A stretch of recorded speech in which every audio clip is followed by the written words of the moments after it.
প্রায় 2 বছর। হ্যাঁ, অনেক দিন। তোমাকে দেখে খুব ভালো লাগছে, তাই? আর খুব ভালো লাগছে তুমি নিজেকে অনেক চেঞ্জ করেছো। আগে ভালো লাগতো না? আগেও ভালো লাগতো, মানুষটা তো তুমি। তাই সেমিস্টারের পর তো আর ফোনও দিলে না, মানে ভুলেই গেছো। দেখা নেই, কথাও নেই। কে বলছে তোমাকে?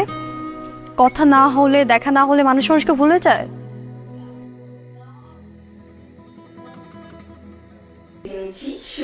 তোমার নাম ডাকছে, তুমি মনে হয় পারফর্ম করবে। হ্যাঁ, নিজেদের মধ্যে তাই একটু সাহস করলাম। তুমি আছো তো? না, চলে যাব। Best of luck. Thank you. আবার দেখা হবে, ভালো থেকো।